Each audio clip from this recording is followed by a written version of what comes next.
Question है बाबू, 1980 के दशक के प्रारंभ में, 1980 के दशक के प्रारंभ में मतलब 1980 से 1985 सर्वोच्च न्यायालय ने न्याय तक पहुंच बढ़ाने के लिए कौन सा तंत्र तैयार किया? न्याय तक पहुंच बढ़ाने के लिए कौन सा तंत्र तैयार किया? न्याय तक, न्याय तक।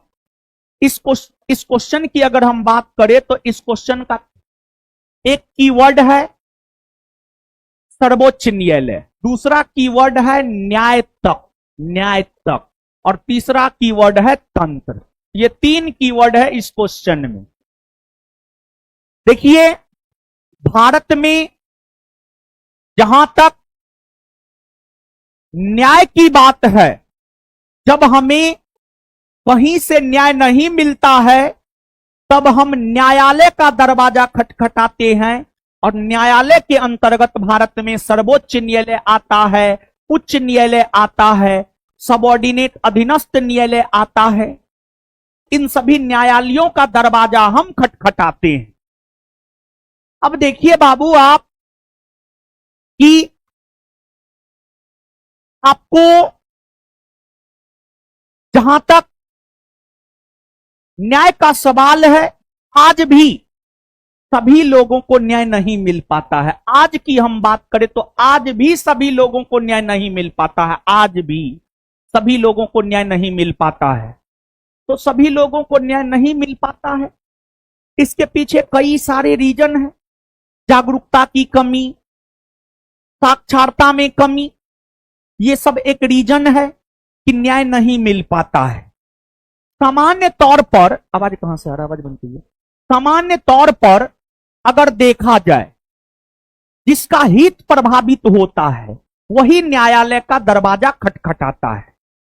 जैसे मेरा हित प्रभावित हुआ तो हम न्यायालय का दरवाजा खटखटाएंगे। जैसे मान लिया जाए कि अगर कोई व्यक्ति मेरा सर फाड़ दिया तो हम जाएंगे कोर्ट। अगर कोई मेरा जमीन हड़प लिया तो हम जाएंगे कोर्ट। लेकिन भारत में जागरूकता की काफी कमी है। तो न्यायिक व्यवस्था में 1980 के दशक में भारत के सुप्रीम कोर्ट के एक न्यायाधीश हुआ करते थे पीएन भगवती। उन्होंने अमेरिका से एक नई कंसेप्ट को लाया, जिस कंसेप्ट का नाम था जनहित याचिका। एक नई कंसेप्ट को लाया जिस कंसेप्ट का नाम था जनहित याचिका, PIL, public interest litigation, PIL public interest litigation, जिसका हिंदी होता है जनहित याचिका। इसमें क्या कंसेप्ट है बाबू जानते हैं? कमेंट यहां से हटा दीजिए। इसमें क्या कंसेप्ट है बाबू आप जानते हैं? इसमें कंसेप्ट यह है कि अगर कोई मुद्दा है सार्वजनिक हित से जुड़ा हुआ है, सार्वजनिक हित से जुड़ा हुआ है, या कोई मुद्दा है जिससे किसी खास व्यक्ति का हित प्रभावित हो रहा है और वह न्यायालय के शरण में जाने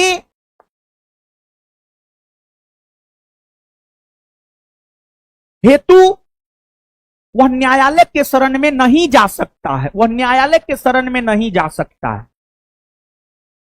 आर्थिक तौर पर कमजोर होने के वजह से, जागरूकता की कमी के वजह से, तो उस कंडीशन में उसके लिए कोई दूसरा व्यक्ति न्यायालय का दरवाजा खटखटा सकता है।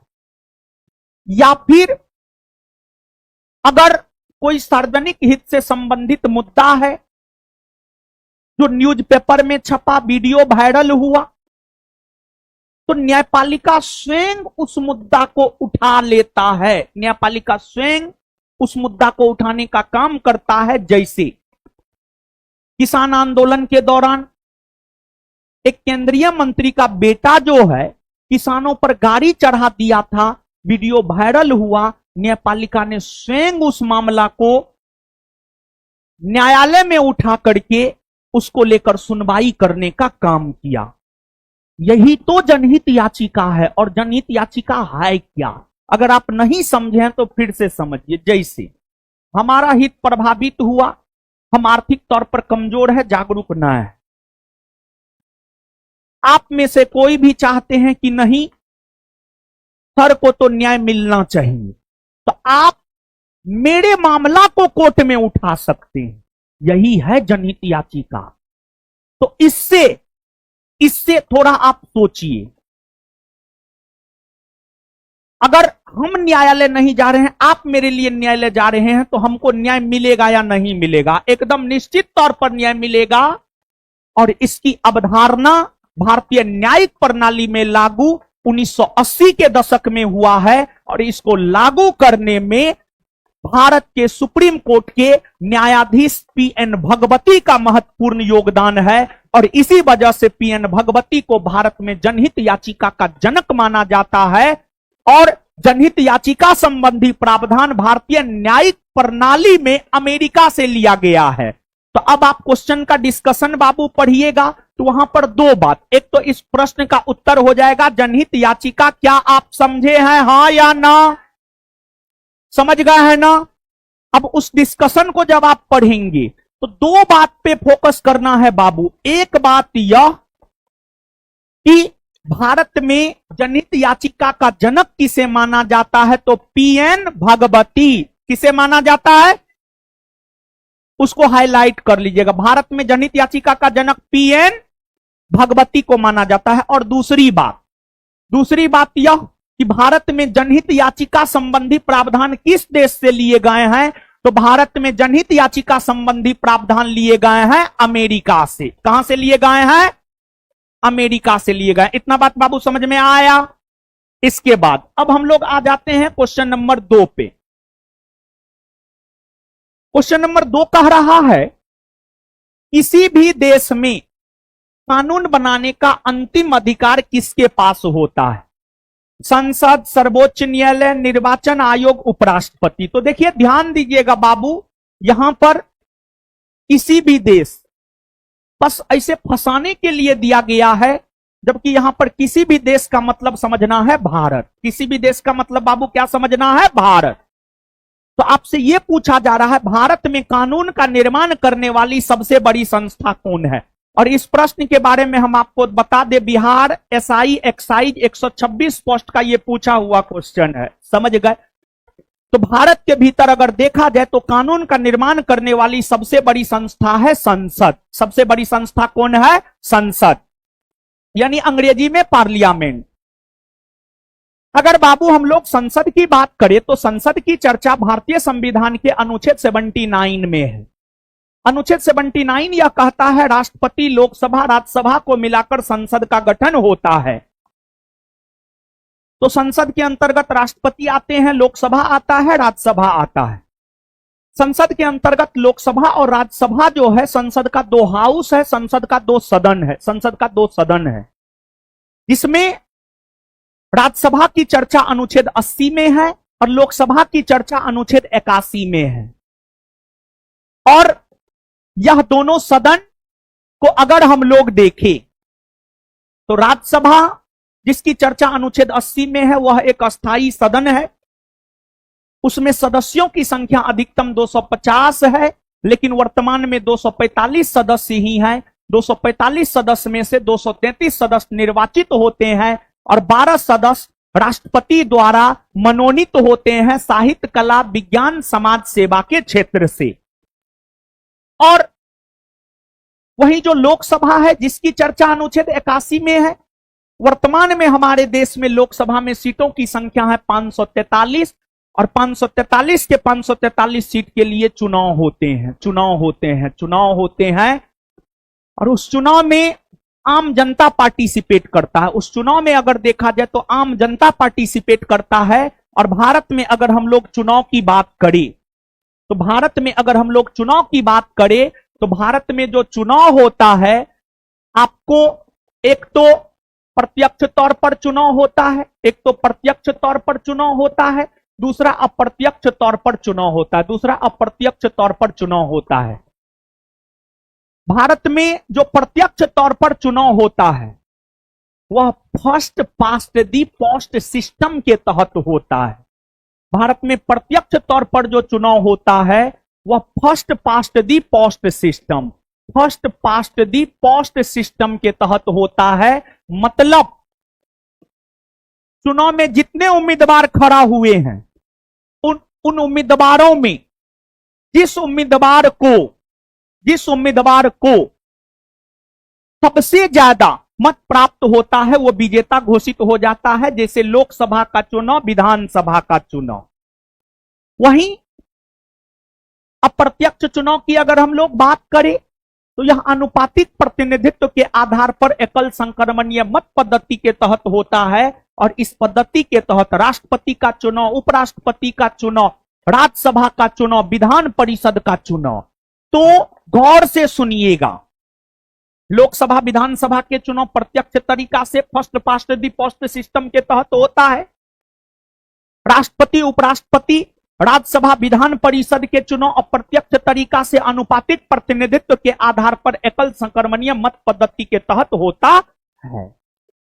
और भारत में चुनाव में मतदान करने की आयु 18 वर्ष है। पहले 21 वर्ष हुआ करता था। मतदान की आयु को 21 वर्ष से घटाकर 18 वर्ष 61वां संविधान संशोधन 1988 के तहत किया गया। 61वां संविधान संशोधन हुआ है 1988 में, लेकिन वह लागू हुआ है 1989 में। जिस प्रकार देश के भीतर कानून का निर्माण करने वाली सबसे बड़ी संस्था संसद है, तब हो सकता है इस बार आपके एग्जाम में यह पूछ दे किसी राज्य के भीतर कानून का निर्माण करने वाली सबसे बड़ी संस्था कौन है। तो किसी राज्य के भीतर, किसी राज्य मतलब यहां पर राज्य मतलब देखिए, ऐसे भारत को भी हम राज्य कह सकते हैं, संसद को भी हम राज्य कह सकते हैं, लेकिन यहां पर राज्य का मतलब समझना है बिहार, झारखंड, उत्तर प्रदेश, बिहार, झारखंड, उत्तर प्रदेश। तो किसी राज्य के भीतर कानून का निर्माण करने वाली सबसे बड़ी संस्था अगर देखा जाए तो किसी राज्य के भीतर कानून का निर्माण करने वाली जो सबसे बड़ी संस्था है वह है आपको राज्य विधानमंडल। राज्य विधानमंडल किसी राज्य के भीतर हो सकता है यह क्वेश्चन आपसे पूछ दे, और जो पिछला ट्रेंड रहा है उसी ट्रेंड पर क्वेश्चन पूछता है, ऐसा नहीं कि इधर उधर भागता है। समझ गए? तो किसी राज्य के भीतर कानून का निर्माण करने वाली सबसे बड़ी संस्था है राज्य विधानमंडल। और राज्य विधानमंडल के बारे में जानकारी अगर देखा जाए तो राज्य विधानमंडल के बारे में जानकारी हमें भारतीय संविधान का अनुच्छेद 168 देता है। अनुच्छेद 168 कहता है राज्यपाल, विधानसभा और विधान परिषद को मिलाकर के राज्य विधानमंडल का गठन किया जाता है। राज्यपाल, विधानसभा, विधान परिषद को मिलाकर के राज्य विधानमंडल का गठन किया जाता है। और भारत के 28 राज्यों में विधान परिषद नहीं है, मात्र 6 राज्य में विधान परिषद है। मात्र 6 राज्य में जो विधान परिषद है उत्तर प्रदेश, बिहार, महाराष्ट्र, कर्नाटक, आंध्र प्रदेश, तेलंगाना, यही 6 राज्य में विधान परिषद है। तो वैसे राज्य जहां पर विधान परिषद है वहां पर विधानमंडल का निर्माण राज्यपाल, विधानसभा, विधान परिषद तीनों को मिलाकर होता है। लेकिन भारत के जिस राज्य में विधान परिषद नहीं है वहां राज्य विधानमंडल के अंतर्गत सिर्फ राज्यपाल और विधानसभा आता है। जैसे झारखंड में विधान परिषद नहीं है तो झारखंड राज्य के भीतर राज्य विधानमंडल के अंतर्गत जो है सिर्फ राज्यपाल और विधानसभा आते हैं। अब इसके बाद ऑप्शन में जो है बाबू, निर्वाचन आयोग की चर्चा है, उपराष्ट्रपति की चर्चा है, सर्वोच्च न्यायालय की चर्चा है। तो यहां पर सर्वोच्च न्यायालय, निर्वाचन आयोग, उपराष्ट्रपति सबके बारे में बता रहे हैं। क्वेश्चन बैंक के डिस्कशन में सब कुछ हम दिए हैं। हम ऐसे थोड़े बोल दिए हैं इस एकमात्र बुक से एग्जाम निकल जाएगा, उतना कंटेंट हम इसमें दिए हैं, उस आधार पे हम बोले हैं। समझ गए? तो अब यहां पर बाबू आप समझिएगा, सर्वोच्च न्यायालय, उपराष्ट्रपति और निर्वाचन आयोग। सबसे पहले उपराष्ट्रपति। जहां तक उपराष्ट्रपति का सवाल है, उपराष्ट्रपति भारत के भीतर संवैधानिक पदों में दूसरा सबसे बड़ा संवैधानिक पद है। भारत का दूसरा सर्वोच्च नागरिक उपराष्ट्रपति को माना जाता है और यह पद अमेरिका से लिया गया है। अनुच्छेद 63 यह कहता है भारत का एक उपराष्ट्रपति होगा। अनुच्छेद 64 कहता है उपराष्ट्रपति राज्यसभा का पदेन सभापति होगा, यानी जो उपराष्ट्रपति होगा वही राज्यसभा का सभापतित्व करेगा, जो उपराष्ट्रपति होगा वही राज्यसभा का सभापतित्व करेगा। लेकिन ध्यान रहे, उपराष्ट्रपति राज्यसभा का सदस्य होता नहीं। उपराष्ट्रपति का चुनाव होता है और उपराष्ट्रपति के चुनाव में लोकसभा और राज्यसभा के सभी सदस्य भाग लेते हैं। लोकसभा राज्यसभा के सभी सदस्य मिलकर के उपराष्ट्रपति को चुनने का काम करते। उपराष्ट्रपति का चुनाव होता है। उपराष्ट्रपति राज्यसभा के सदस्य नहीं होते हैं, लेकिन फिर भी उपराष्ट्रपति राज्यसभा का सभापतित्व करते हैं। मतलब राज्यसभा भारतीय संसदीय परंपरा के अंतर्गत एक सदन लोकसभा है, एक राज्यसभा है केंद्रीय स्तर पर, फिर राज्य स्तर पर एक विधानसभा है, एक विधान परिषद है। केंद्रीय स्तर पर जो लोकसभा है, लोकसभा की अध्यक्षता लोकसभा का सदस्य ही करता है, लेकिन राज्यसभा एक ऐसा सदन है जिसका सभापतित्व उसके सदस्य नहीं करते हैं। आपसे पूछा जाता है, यह प्रश्न बहुत महत्वपूर्ण क्वेश्चन है, कौन ऐसा सदन है जिसका सभापतित्व उसके सदस्य नहीं करते हैं? तो राज्यसभा। फिर राज्य स्तर पर विधानसभा विधान परिषद है। विधानसभा और विधान परिषद की अध्यक्षता और सभापतित्व विधान परिषद और विधानसभा की अध्यक्षता और सभापतित्व, विधानसभा की अध्यक्षता विधानसभा के सदस्य करते हैं, विधान परिषद का सभापतित्व उसके सदस्य ही करते हैं। अब अनुच्छेद 64 के बाद अनुच्छेद 65, ये आपके बिहार एसआई में पूछा हुआ हो सकता है, इस बार बिहार पुलिस में पूछ दे। अनुच्छेद 65 यह कहता है कि अगर राष्ट्रपति का पद खाली हो तो उपराष्ट्रपति राष्ट्रपति के तौर पर काम करेंगे। अगर राष्ट्रपति का पद खाली हो तो उपराष्ट्रपति राष्ट्रपति के तौर पर काम करेंगे। अगर राष्ट्रपति का पद खाली हो तो उपराष्ट्रपति राष्ट्रपति के तौर पर काम करेंगे। ये बात अनुच्छेद 65 कहता है। अनुच्छेद 65 कहता है 65। और अगर राष्ट्रपति उपराष्ट्रपति दोनों पद खाली हो तो भारत के सुप्रीम कोर्ट के मुख्य न्यायाधीश भारत के राष्ट्रपति के तौर पर काम करेंगे। और अगर राष्ट्रपति उपराष्ट्रपति सुप्रीम कोर्ट के मुख्य न्यायाधीश का भी पद खाली हो तो सुप्रीम कोर्ट के वरिष्ठतम न्यायाधीश भारत के राष्ट्रपति के तौर पर काम करेंगे, कार्यवाहक राष्ट्रपति के तौर पर काम करेंगे। और आज तक भारतीय इतिहास में सुप्रीम कोर्ट के एक मुख्य न्यायाधीश हुए हैं मोहम्मद हिदायतुल्लाह। सुप्रीम कोर्ट के एक मुख्य न्यायाधीश हुए मोहम्मद हिदायतुल्लाह, जो 1969 ईस्वी में कुछ दिनों तक भारत के कार्यवाहक राष्ट्रपति के तौर पर काम किया था। और मोहम्मद हिदायतुल्लाह भारत के कार्यवाहक राष्ट्रपति के तौर पर भी काम किए हैं और पूर्णकालिक उपराष्ट्रपति के तौर पर पूरे 5 वर्षों तक रहे हैं और सुप्रीम कोर्ट के मुख्य न्यायाधीश के पद पर भी रहे हैं। यानी मोहम्मद हिदायतुल्लाह सुप्रीम कोर्ट के मुख्य न्यायाधीश भी रहे हैं, कार्यवाहक राष्ट्रपति भी रहे हैं और उपराष्ट्रपति भी रहे हैं। इसके बाद जहां तक उपराष्ट्रपति का सवाल है, उपराष्ट्रपति के निर्वाचन सबको लेकर जानकारी अनुच्छेद 66 देता है। उपराष्ट्रपति का निर्वाचन होता है, उन्हें शपथ राष्ट्रपति दिलाता है और अगर उन्हें त्यागपत्र देना है तो वो त्यागपत्र राष्ट्रपति को देते हैं। और अगर उपराष्ट्रपति को पद से हटाना हो तो उपराष्ट्रपति को पद से हटाने संबंधी प्रक्रिया की शुरुआत राज्यसभा में ही होती है। और उपराष्ट्रपति को उपराष्ट्रपति के तौर पर वेतन नहीं मिलता है, बल्कि उपराष्ट्रपति को राज्यसभा के सभापति के रूप में वेतन मिलता है। राज्यसभा के सभापति के रूप में वेतन मिलता है। इसके बाद निर्वाचन आयोग। जहां तक निर्वाचन आयोग का बाबू सवाल है, निर्वाचन आयोग की चर्चा भारतीय संविधान के भाग 15 में अनुच्छेद 324 से 329 के बीच में है। अनुच्छेद 324 से 329 के बीच में है। निर्वाचन आयोग एक संवैधानिक आयोग है क्योंकि भारतीय संविधान का अनुच्छेद 324 स्पष्ट तौर पर यह बात कहता है कि भारत का एक निर्वाचन आयोग होगा। और भारत का जो निर्वाचन आयोग होता है वह चुनाव करवाता है, राष्ट्रपति का, उपराष्ट्रपति का, लोकसभा का, राज्यसभा का, विधानसभा का, विधान परिषद का चुनाव करवाता है। लेकिन ध्यान रहे, पंचायती राज और नगर पालिका के लिए जो चुनाव होता है वह भारत का निर्वाचन आयोग नहीं करवाता है, बल्कि राज्य निर्वाचन आयोग करवाता है, जिस राज्य निर्वाचन आयोग की चर्चा भारतीय संविधान के अनुच्छेद 243 आई में है। और निर्वाचन आयोग का काम मुख्य तौर पर चुनाव करवाना होता है, लेकिन ऐसा नहीं है कि निर्वाचन आयोग का काम सिर्फ चुनाव करवाना ही होता है।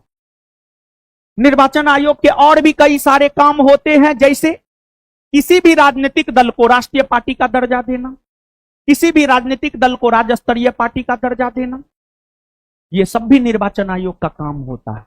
मतदाता सूची तैयार करवाना निर्वाचन आयोग का काम होता है। राजनीतिक पार्टियों को चुनाव चिन्ह आवंटित करवाना निर्वाचन आयोग का काम होता है। ये सभी के सभी निर्वाचन आयोग के काम होते हैं। और आपको अगर भारत की बात की जाए तो जो निर्वाचन आयोग है वह 3 सदस्यीय आयोग है। 3 सदस्यीय आयोग, जिसमें एक मुख्य निर्वाचन आयुक्त तथा 2 अन्य निर्वाचन आयुक्त होते हैं, जिसमें मुख्य निर्वाचन आयुक्त और अन्य निर्वाचन आयुक्तों की नियुक्ति भारत के राष्ट्रपति करते हैं 3 सदस्यीय समिति के सिफारिश पर। और आपको जो 3 सदस्यीय समिति के सिफारिश पर करते हैं उसमें प्रधानमंत्री होते हैं। प्रधानमंत्री द्वारा नाम निर्दिष्ट कोई एक कैबिनेट मंत्री होता है और लोकसभा में विपक्ष का नेता होता है। और हाल में भारत के निर्वाचन आयोग के मुख्य आयुक्त कौन बने हैं जी? सब गायब हैं। क्या ज्ञानेश कुमार बने हैं? ज्ञानेश कुमार बने? एकदम सब गायब है, एकदम निपले पोथल है। सच में आप लोग बिहार पुलिस वाले हैं। आगे सर्वोच्च न्यायालय, जहां तक सर्वोच्च न्यायालय का सवाल है, सर्वोच्च न्यायालय की चर्चा भारतीय संविधान के अनुच्छेद 124 में है। अनुच्छेद 124 कहता है भारत का एक सर्वोच्च न्यायालय होगा। और जो सर्वोच्च न्यायालय होता है, सर्वोच्च न्यायालय का जहां तक सवाल है, सर्वोच्च न्यायालय का गठन 1950 ईस्वी में हुआ है। और जब इसका गठन हुआ था तो इसमें 8 न्यायाधीश थे, 7 गो अन्य न्यायाधीश, 1 मुख्य न्यायाधीश। और वर्तमान में 34 न्यायाधीश है, 1 मुख्य न्यायाधीश, 33 गो अन्य न्यायाधीश, 33 गो अन्य न्यायाधीश। और हाल में सर्वोच्च न्यायालय के 52वें मुख्य न्यायाधीश बने हैं बी.आर. गवई। बी.आर. गवई। इससे पहले संजीव खन्ना थे, उससे पहले डी.वाई. चंद्रचूड़ थे। समझ गए? और आज तक के इतिहास में सर्वोच्च न्यायालय के मुख्य न्यायाधीश के पद पर सबसे लंबे समय तक रहे हैं यशवंत विष्णु चंद्रचूड़, और सबसे छोटे समय तक रहे हैं कमल नारायण सिंह। कमल नारायण सिंह। तो ये सर्वोच्च न्यायालय के बारे में हो गया। डिस्कशन में पूरा बात लिखा हुआ, सब बात याद रखिएगा। क्वेश्चन नंबर 2 का डिस्कशन का हर फैक्ट महत्वपूर्ण है, सब चीज को याद रखिएगा। बात समझ में आया? इसके बाद अब हम लोग आ जाते हैं अगले क्वेश्चन के ऊपर। जो अगला क्वेश्चन है हम लोगों का बाबू, वार्षिक वित्तीय विवरण संसद के दोनों सदनों के समक्ष कौन रखवाता है? देखिए बाबू, एक होता है रखता है, एक होता है रखवाता है। दोनों में अंतर है। एक होता है रखता है और एक होता है रखवाता है, दोनों में अंतर है। एक तो पहली बात बाबू आप ये समझिए कि वार्षिक वित्तीय विवरण यह तो संवैधानिक शब्द है। संविधान में इस बात का विवरण है, और संविधान में इस बात का विवरण भारतीय संविधान के अनुच्छेद 112 में है। संविधान में इस बात का विवरण भारतीय संविधान के अनुच्छेद 112 में है। अनुच्छेद 112 में। और वार्षिक वित्तीय विवरण के जगह हम लोग बजट शब्द का प्रयोग कर सकते हैं। बजट शब्द का प्रयोग कर सकते हैं। वार्षिक वित्तीय विवरण कहिए या बजट कहिए, बात बराबर है। वार्षिक वित्तीय विवरण कहिए या बजट कहिए, क्या है? बात बराबर है। बात बराबर है। अब वार्षिक वित्तीय विवरण, नामे में सब कुछ है। वार्षिक, एक वर्ष, वित्तीय, रुपया पैसा, विवरण, उल्लेख, मतलब एक वर्ष तक जो रुपया पैसा का उल्लेख है। किसके रुपया पैसा का उल्लेख? तो 1 वर्ष तक भारत सरकार की रुपया पैसा का जो उल्लेख है, मतलब 1 वर्ष तक भारत सरकार को कितना इनकम हुआ, कितना खर्च हुआ, उसका जो उल्लेख है वही तो वार्षिक वित्तीय विवरण है, उसी को तो बजट कहते हैं। बजट एक लेखपत्र होता है जिसमें सरकार के 1 वर्ष के आय और व्यय का लेखा जोखा होता है।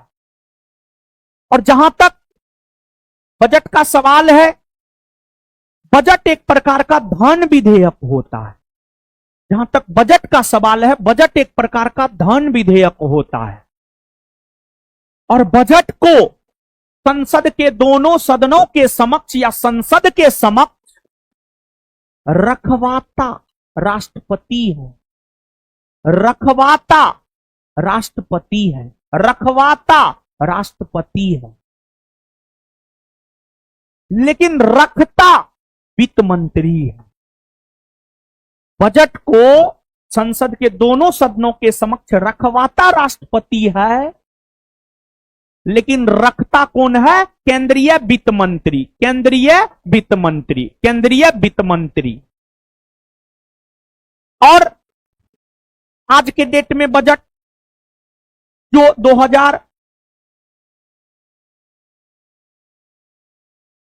1 फरवरी 2025 को जो बजट आया है, वह केंद्रीय वित्त मंत्री निर्मला सीतारमन के द्वारा रखा गया है, रखवाया है राष्ट्रपति श्रीमती द्रौपदी मुर्मू ने। तो इस प्रश्न का उत्तर क्या होना चाहिए बाबू?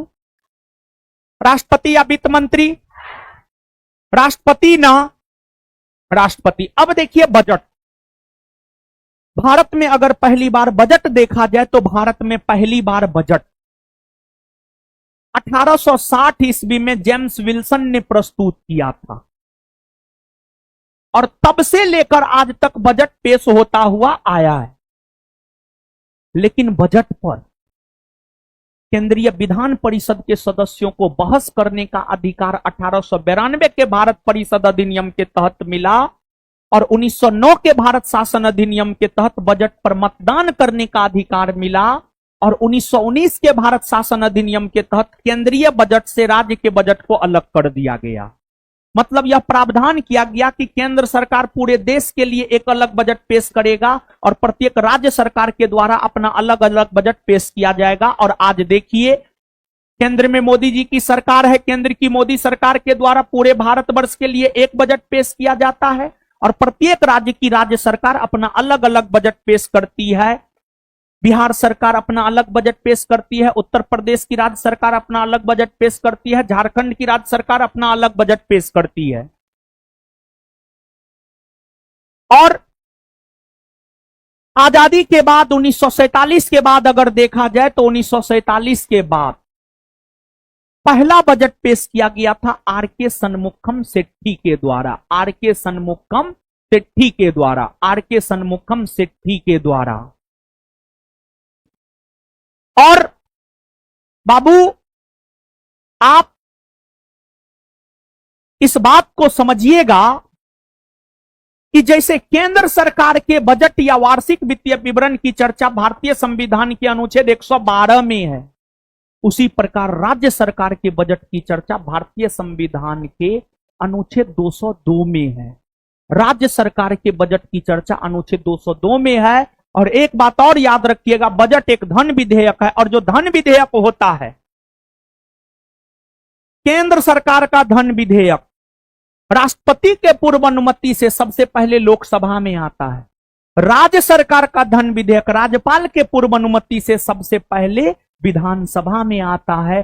बिहार एसआई का यह पूछा हुआ क्वेश्चन है, राज्य सरकार का धन विधेयक किसकी पूर्व अनुमति से विधानसभा में रखा जाता है? तो राज्यपाल की पूर्व अनुमति से। राज्यपाल की पूर्व अनुमति से।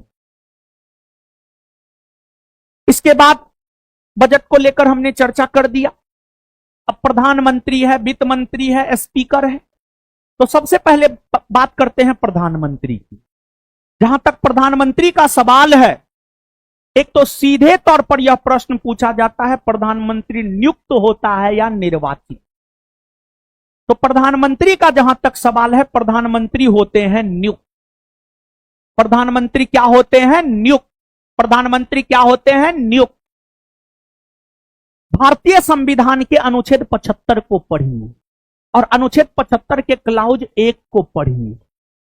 जब आप अनुच्छेद 75 के क्लाउज 1 को पढ़ेंगे तो अनुच्छेद 75 का क्लाउज 1 यह कहता है कि प्रधानमंत्री को नियुक्त राष्ट्रपति करेंगे और राष्ट्रपति उस व्यक्ति को प्रधानमंत्री के तौर पर नियुक्त करता है जो लोकसभा के चुनाव में बहुमत प्राप्त दल का नेता होता है। और आज तक जवाहरलाल नेहरू से लेकर नरेंद्र मोदी तक जितने प्रधानमंत्री हुए हैं उन सभी प्रधानमंत्रियों में देखा जाए तो प्रधानमंत्री के रूप में सबसे लंबा कार्यकाल पंडित जवाहरलाल नेहरू का रहा है। और सभी प्रधानमंत्रियों में अगर देखा जाए 3 ऐसे प्रधानमंत्री हैं जिनका पद पर रहते हुए निधन हो गया है, पंडित जवाहरलाल नेहरू, लाल बहादुर शास्त्री और इंदिरा गांधी। इसमें लाल बहादुर शास्त्री का निधन देश से बाहर हुआ है, भारत के बाहर हुआ है। और आज तक के सभी प्रधानमंत्रियों में सबसे अधिक उम्र में प्रधानमंत्री बनने का रिकॉर्ड मोरारजी देसाई के नाम दर्ज है और सबसे कम उम्र में प्रधानमंत्री बनने का रिकॉर्ड राजीव गांधी के नाम दर्ज है। तथा भारत में 6 ऐसे प्रधानमंत्री हैं जो प्रधानमंत्री बनने के पहले मुख्यमंत्री रहे हैं किसी न किसी राज्य के। नरेंद्र मोदी प्रधानमंत्री बनने के पहले गुजरात के मुख्यमंत्री, एच.डी. देवगौड़ा प्रधानमंत्री बनने के पहले कर्नाटक के मुख्यमंत्री, पी.वी. नरसिम्हा राव प्रधानमंत्री बनने से पहले आंध्र प्रदेश के मुख्यमंत्री, विश्वनाथ प्रताप सिंह प्रधानमंत्री बनने से पहले उत्तर प्रदेश के मुख्यमंत्री, चौधरी चरण सिंह प्रधानमंत्री बनने से पहले उत्तर प्रदेश के मुख्यमंत्री, मोरारजी देसाई प्रधानमंत्री बनने से पहले मुंबई प्रांत के मुख्यमंत्री। ये सब प्रधानमंत्री से संबंधित महत्वपूर्ण फैक्ट है। और एक बात आप जानिए,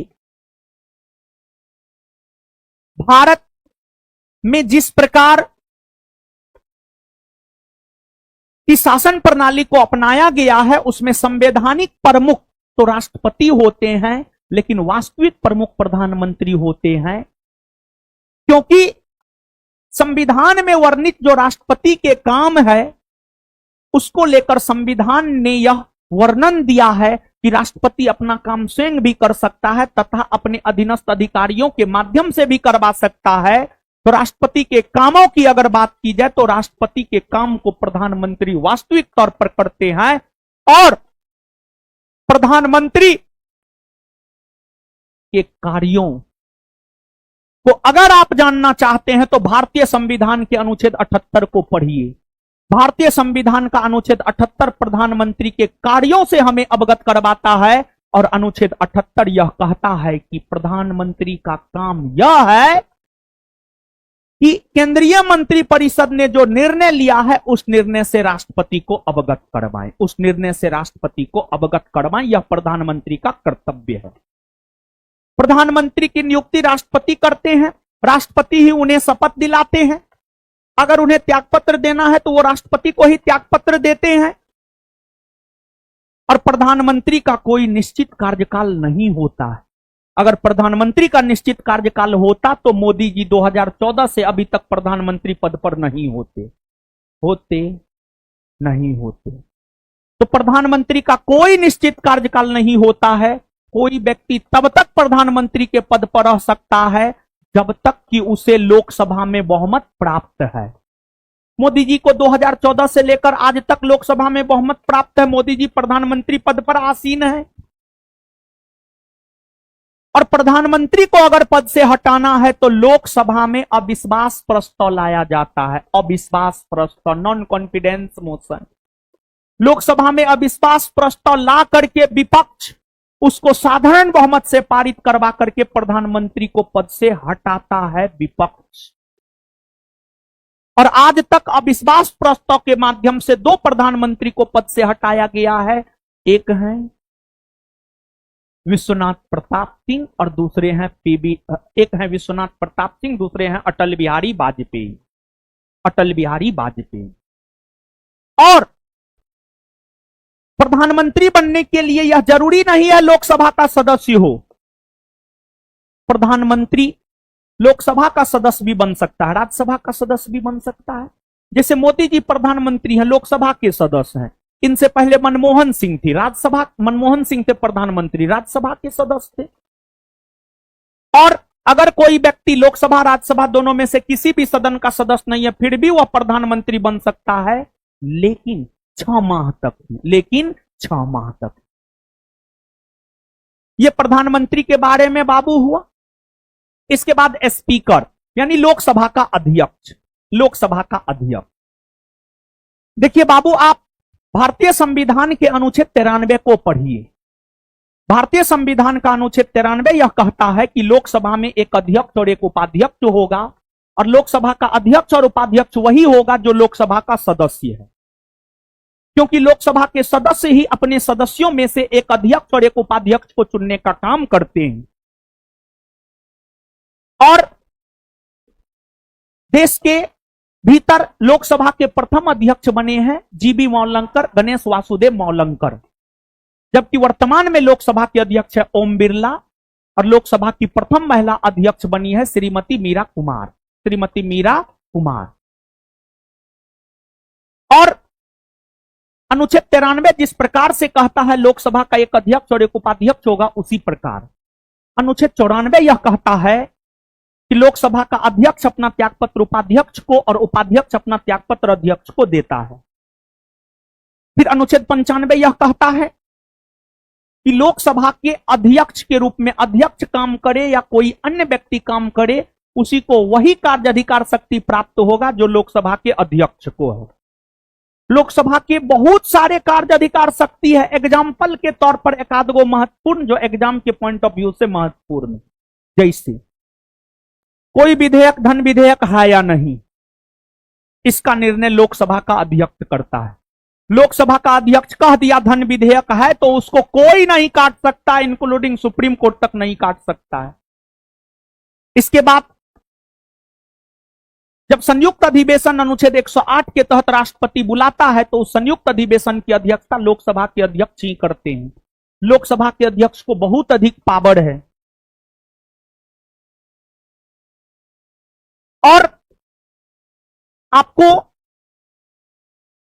इसके बाद अनुच्छेद 96 है। अनुच्छेद 96 यह कहता है कि लोकसभा के अध्यक्ष और उपाध्यक्ष को पद से हटाने संबंधी संकल्प अगर विचाराधीन हो, तो वे पीठासीन अधिकारी के तौर पर काम नहीं करेंगे। मतलब ओम बिरला लोकसभा के अध्यक्ष हैं, उनको पद से हटाने के लिए लोकसभा में कोई प्रस्ताव लाया गया है। अगर ओम बिरला को अध्यक्ष पद से हटाने के लिए लोकसभा में कोई प्रस्ताव लाया गया है, तो ओम बिरला लोकसभा की अध्यक्षता नहीं करेंगे। ओम बिरला लोकसभा की अध्यक्षता नहीं करेंगे। बात समझ गए? तो सब चीज क्लियर कर दिए। पढ़ लीजिएगा, इसका भी पूरा डिस्कशन महत्वपूर्ण, हर पॉइंट महत्वपूर्ण। नए डिस्कशन याद नहीं कीजिएगा तो क्या कीजिएगा?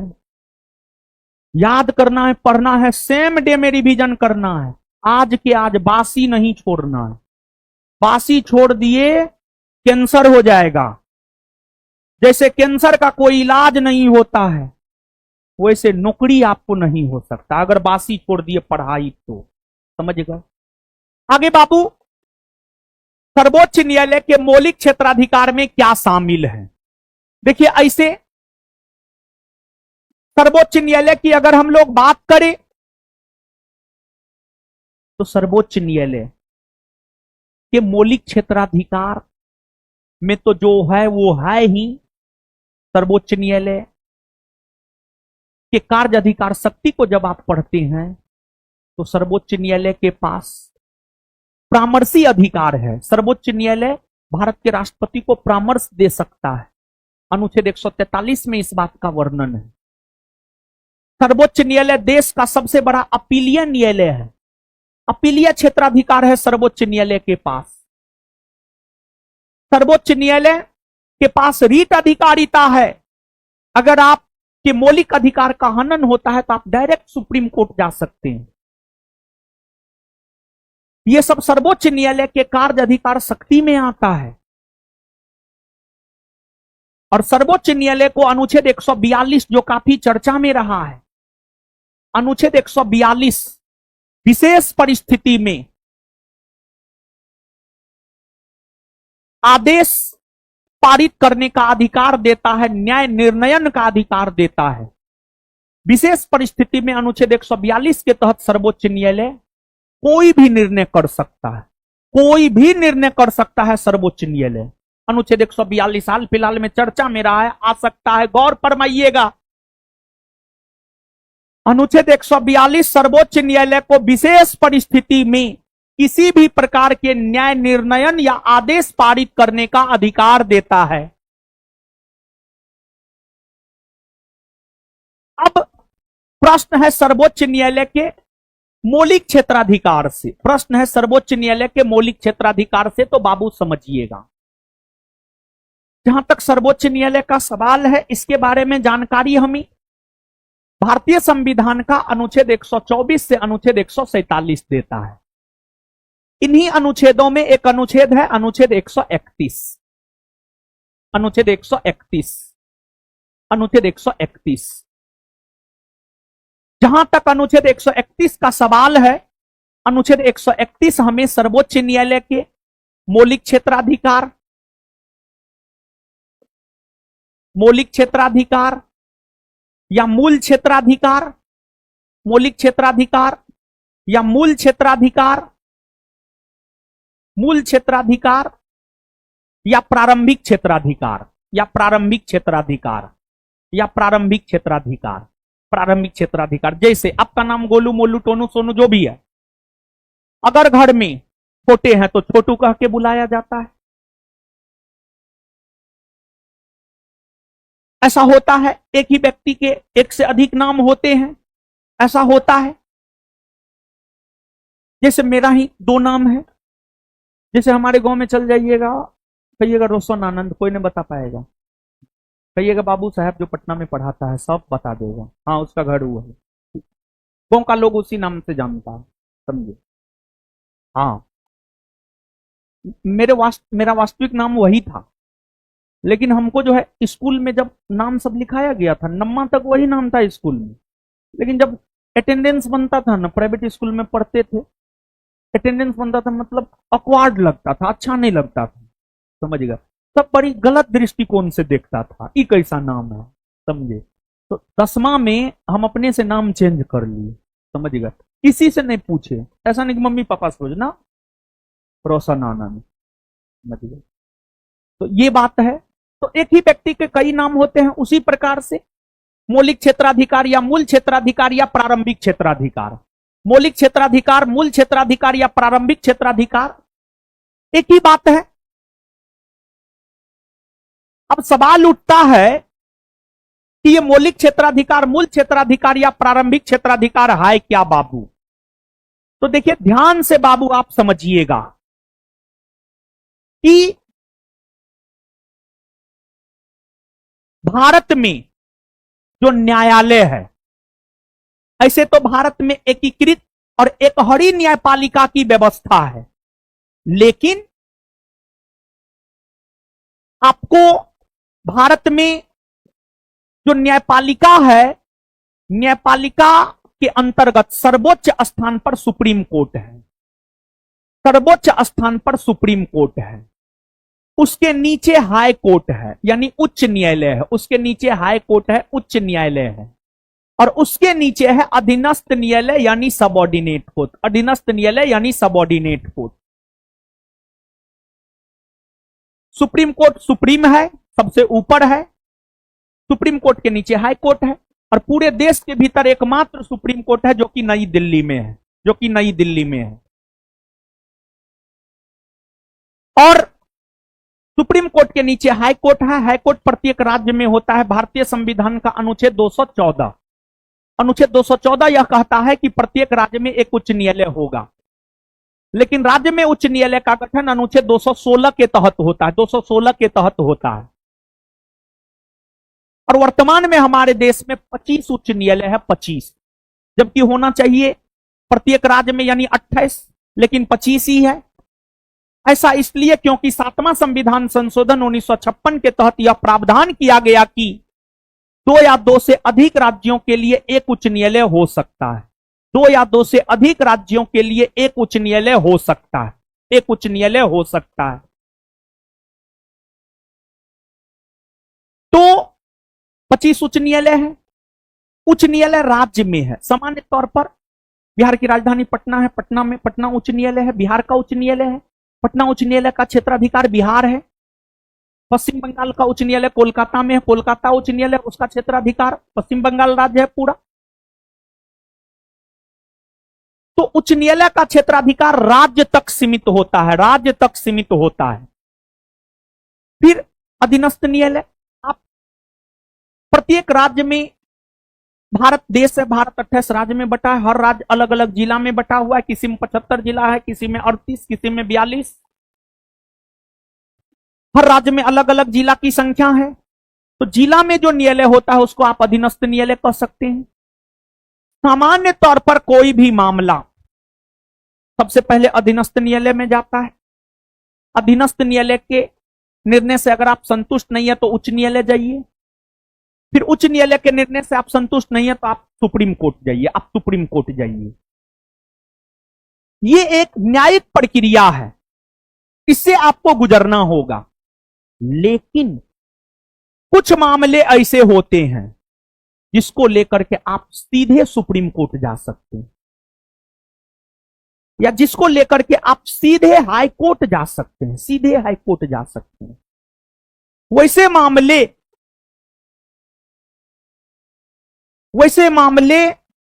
जिसे आप सीधे सुप्रीम कोर्ट में उठा सकते हैं, वैसे मामले जिसे आप सीधे सुप्रीम कोर्ट में उठा सकते हैं, वही सुप्रीम कोर्ट का मौलिक क्षेत्राधिकार या मूल क्षेत्राधिकार या प्रारंभिक क्षेत्राधिकार कहलाता है, जिसकी चर्चा अनुच्छेद 131 में। अनुच्छेद 131 के अकॉर्डिंग अगर हम लोग देखें, 3 ऐसे मामले हैं जो सुप्रीम कोर्ट के मौलिक क्षेत्राधिकार या मूल क्षेत्राधिकार या प्रारंभिक क्षेत्राधिकार में आता है।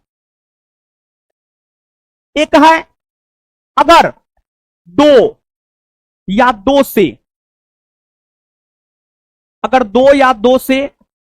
अधिक राज्यों के बीच विवाद होता है, अगर 2 या 2 से अधिक राज्यों के बीच विवाद होता है, अगर 2 या 2 से अधिक राज्यों के बीच विवाद होता है, बिहार झारखंड के बीच विवाद हो गया, तो इसको आप सीधे कहां उठा सकते हैं पता है? इसको आप सीधे सुप्रीम कोर्ट लेकर जा सकते हैं, सीधे सुप्रीम कोर्ट लेकर के जा सकते हैं। यह सुप्रीम कोर्ट के प्रारंभिक क्षेत्राधिकार या मूल क्षेत्राधिकार या मौलिक क्षेत्राधिकार में आता है। इसके बाद दूसरा, अगर केंद्र सरकार और राज्य सरकार के बीच विवाद हो, मान लिया जाए बिहार की नीतीश सरकार और केंद्र की मोदी सरकार के बीच विवाद हो गया,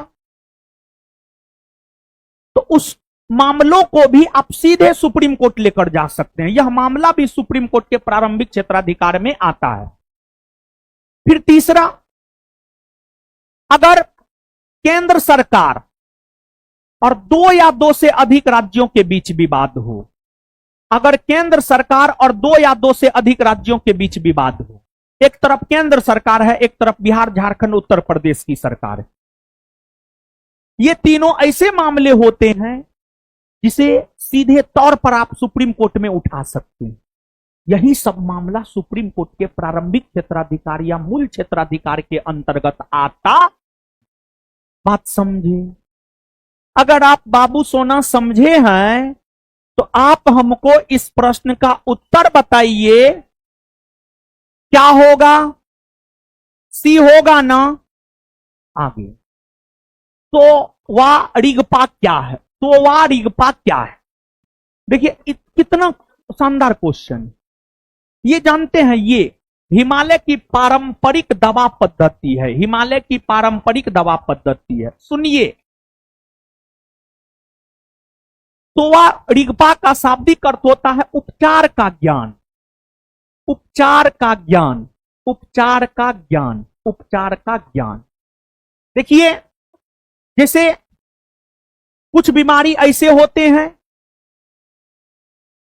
जिसका उपचार हम लोग अंग्रेजी दवा से करते हैं, कुछ बीमारी ऐसे होते हैं जिसका उपचार हम लोग आयुर्वेदिक दवा से करते हैं।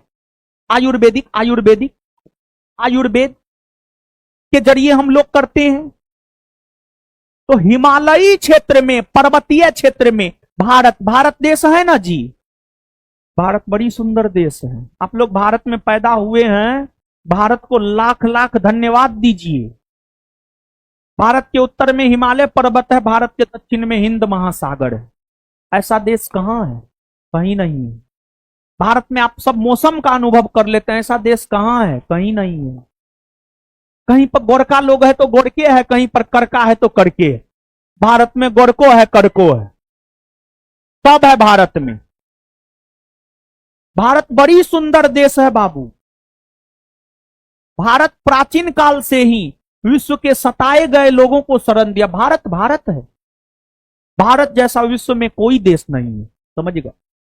तो भारत के उत्तर में जो हिमालयी क्षेत्र है, हिमालयी क्षेत्र में आयुर्वेद के जरिए जो उपचार पद्धति का प्रचलन देखने को मिलता है, उसी को हम लोग सोवा रिगपा कहते हैं। सोवा रिगपा कहते हैं।